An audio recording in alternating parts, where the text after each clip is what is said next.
More homes are bought and sold in the MatSu Valley really than anywhere else in the entire state of Alaska. And we're going to be taking a close look at it today and trying to see what the health of this market is and try to give you an idea as to what the takeaways are for you if you are a buyer, seller, or investor. My name is Jamin Goecker. I'm an associate real estate broker in the state of Alaska. My mission is to help you to build an intentional and significant legacy for yourself and your family by coaching in real estate. And today we're going to be talking all about the MatSu Valley. Before we get started, though, do make sure if you haven't done so already, you do subscribe to the channel and you do like this video. Really make sure that you subscribe, okay? I really want you to subscribe. We have about 74% of you who watch this content don't actually subscribe, and that really does help with the algorithm. So subscribe. I really want you to subscribe. Just subscribe right now. I'll wait. Okay, let's jump into this. Now, the first thing we're going to look at is what's going on as far as the single-family properties in the MatSu Valley. So looking at that, this time last year, the number of properties we had available on the market was about 295 properties, and now it's 357. So that sounds like a pretty good increase. Before we get too excited, though, keep in mind, usually around this time of year, we would see about, usually around like mid 650 up to about 700 properties available. So the fact that we're approximately 350 properties available on the market, that's great. That's doing a lot better than a lot of other parts of the state. It's still a long ways off from where we were a couple of years ago, but that is a great step in the right direction if you're looking to have more inventory. The next thing we see is that this time last year, the number of properties that actually sold was 126, and this year it is 99. So we're seeing a bit of a slowdown as far as the properties that have actually sold for the month of April, and that's more or less kind of the trend that we're seeing across the board for this year up to this point. Keep in mind, most of the properties are going to be bought and sold really around that June, July timeframe, and it takes us about 45, 60 days to actually close on a property. So the stuff that we get under contract now in May is really what's going to be the meat of the bell curve for the entire year. So we'll revisit that in a couple months is what I'm saying. Now, the next thing we see is the average sold price went from about $400,000 for the month of April, and it went down to about $397,000 for this year. Now, really what that shows me is that probably properties in the upper price ranges are just not coming onto the market right now because those folks are seeing interest rates and they're doing the numbers and they can see, hey, if we go and find something else right now that doesn't have this 3.5%, 4%, 2.5% interest rate that we got in the, during the pandemic and everything, then we're not going to be able to afford nearly as much house as we have. So the theory is that they're just hanging on to their houses. They're not coming onto the market at all. And so all the homes that are being sold are kind of in that mid to maybe upper mid price range. And so it looks like the average sold price is coming down, whereas those on the ground know, hey, no, it's not because we're able to get sellers to come down on the price or anything. It's just there's nothing selling in the upper price ranges to kind of bring it up. So that's kind of my theory of what we're seeing right now. And, we'll see how that plays out in the next coming months here. I will say, looking at the month-to-month prices, they do kind of fluctuate all over the place. Last month, for example, it was up nearly $60,000. So it's kind of a crapshoot sometimes as to what the average sold price is, but we're going to keep a close eye on it. And I really suspect we're going to see a big jump around the June, July timeframes when we're looking at the average sold price. All right, the next thing we're going to look at is what's going on in the condo market. Now, this has never really been a very big part of the overall real estate makeup for the entire MatSu Valley, and I'm not expecting that to change anytime dramatically, anytime in the near future, but there are condos out here, and so we are going to talk about it. So this time last year, there were 4 condos available on the market, and now there are a sparkling 8 condos available for the entire MatSu Valley. So there you go. If you've been looking for condos, this is your opportunity. Now, looking at the number of condos that have actually sold, we see that this time last year, there was 1 condo that sold, and this year there are 3. So, that is something. We do see that there's always going to be some demand for condos in the MatSu Valley, so it's just not,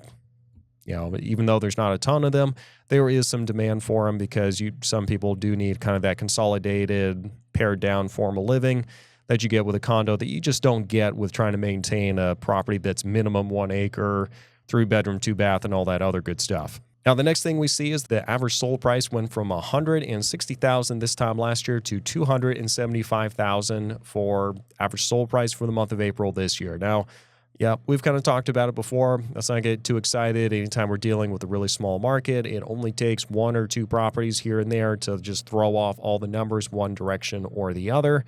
But yeah, I would not be surprised though, even if we had more data to see that the average sold price for condos has appreciated. I just couldn't say by how much. All right, let's go and take a break real quick here. For those of you who have been watching for a little bit, you do know that we host a podcast called the Alaskan Journey Podcast for people who have recently moved up to Alaska to kind of talk about what they think of the state so far, how they got here, any tips, tricks, anything like that they'd offer to other people. Also, we host a meetup group every single month where we go take everybody out who have recently moved to Alaska and give them a chance to kind of just interact, socialize with other people who have recently come up here and they have that similar experience background, and then, just get a chance to enjoy the state. So if that's something that you think you'd really like to hop in on, do make sure you go check out the Facebook group for that down below, because I do not post information about those meetups anywhere else except for that Facebook group. So if that's something you want to get in on, that is going to be the only way. Now, let's go ahead and finish up today's market update.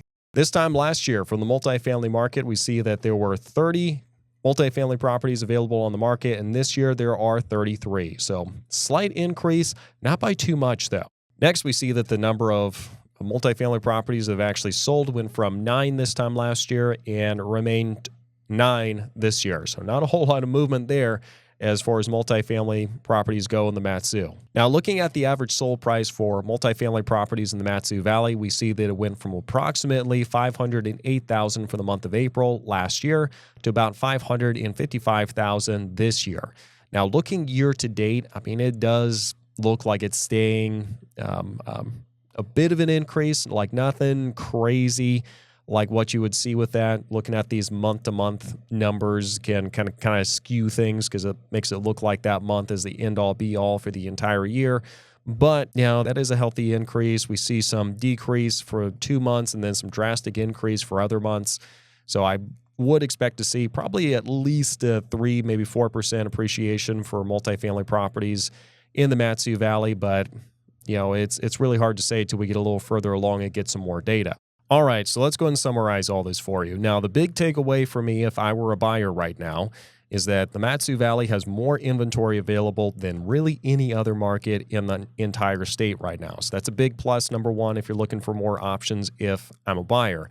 Another thing is the average sold price is going to be cheaper than what you're going to find in, the nearest big market, which is going to be Anchorage. So for that reason, that's another big appeal for it. Now, what I would say is a lot of people out there are still trying to say, well, you should just wait till the market collapses and wait till interest rates come down, blah, blah, blah, blah, blah. And that has not been a winning strategy, because those same people were saying that back in 2021 when they said, oh, the market is surely about to collapse. This is a blah, blah, blah.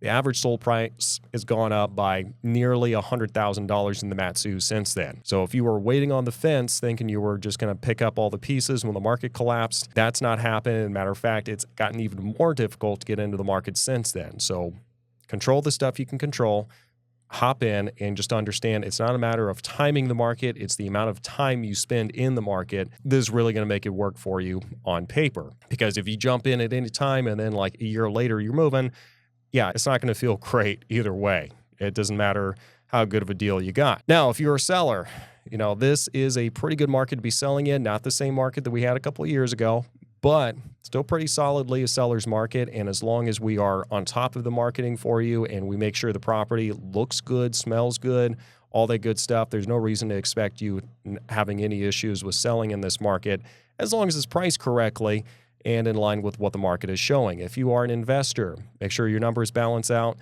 This is a great little market to be in as long as you make sure you have enough margin to take care of repairs and everything else that is inevitably going to become necessary with being a landlord. But this is going to be your summary, talking about what's going on in real estate in the MatSu Valley. Thank you very much for watching. Again, if you have not done so, make sure you subscribe to this channel. And without further ado, you guys have a great one.